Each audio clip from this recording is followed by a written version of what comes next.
Have you ever sat across from someone who was supposed to be family, only to feel their words cut you out of your own life? I thought my dad's love was my birthright, but one humid Miami evening shattered that illusion. The dining room of our oceanfront estate glowed with the warmth of crystal chandeliers, the air thick with the scent of grilled shrimp, key lime pie, and the salty tang of the Atlantic breeze drifting through open windows. Our family's annual 4th of July barbecue was in full swing. Relatives and friends sprawled across the patio, their laughter mixing with the crackle of fireworks in the distance and the thrum of a beachy playlist. I adjusted my sundress, smiling as my stepmother, Vivian, played hostess, her designer heels clicking on the marble floor. My dad had passed a year ago, leaving me, Clara, his 26-year-old daughter, to navigate life in his shadow as a budding artist. Vivian, his second wife, had moved in 5 years ago. All charm and elegance, but tonight, her smiles felt too sharp, her glances too calculated. As we gathered for dessert, Vivian raised her glass, her voice dripping with honey. "Clara, darling," she said, her eyes glinting, "I spoke to the estate lawyers. Your dad's $154 million will? You're not getting a cent." She sat there, her laugh a high, taunting cackle, the room falling silent. My aunt's fork clinked against her plate, my cousins stared, and my best friend's jaw dropped. The key lime pie's tartness soured in my throat, my hands trembling on the table. "Vivian, what are you talking about?" I managed, my voice shaking. She leaned forward, her smile cruel. "You're a dreamer, Clara, not a contributor. The money's mine to manage now." My uncle tried to intervene, his voice soft, but Vivian waved him off, her laugh echoing like a slap. I pushed my chair back, the scrape against the floor deafening, and stormed to my room, the fireworks outside mocking my shattering world. I didn't confront her. I sat on my bed, the ocean's roar in the distance, replaying her words.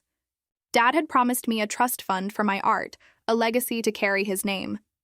Why would Vivian say that? The next day I started digging, borrowing my dad's old laptop from the study, still logged into his accounts. My heart raced as I found a hidden email thread between Vivian and a man named Roger, flirty messages, plans for secret trips, even a draft of a new will dated weeks before Dad's death. One email hit like a tidal wave. "Once Clara's cut out, we'll have it all, Roger." My vision blurred, the scent of the ocean breeze now bitter. Vivian hadn't just taken my inheritance. She'd betrayed Dad. Maybe even manipulated him in his final days. For weeks. I played along, smiling at Vivian's barbed comments, helping with her charity events, all while plotting my revenge. The next big event was a 4th of July gala at our family's foundation, where Vivian would announce a new art grant in Dad's name. I'd make sure it was unforgettable. I dug deeper, finding bank transfers to Roger, a hidden phone with their texts, even a photo of them on a yacht, her arms around him. Each clue was a spark, fueling my rage. I contacted Roger, posing as Vivian's assistant. "She'd love for you to attend the gala. 7 p.m. downtown." He replied eagerly, clueless. My heart pounded, but I felt a strange calm, like the quiet before a Miami storm. The gala was a spectacle. Golden lights, tropical flowers, the air filled with the scent of coconut and champagne. Vivian was radiant, working the room in a coral gown, while Roger arrived, his suit crisp, his eyes searching for her. I waited until Vivian took the stage, her voice warm as she unveiled the grant, the projector glowing behind her. Then I signaled my cousin, who I'd clued in, and the screen flickered. Instead of foundation photos, it showed their emails, their texts, and that yacht photo, blown up for all to see. The room fell silent, the clink of glasses stopping dead. Vivian's voice faltered, her eyes darting to the screen. Roger's face paled, his drink slipping from his hand. I stepped to the microphone, my voice steady.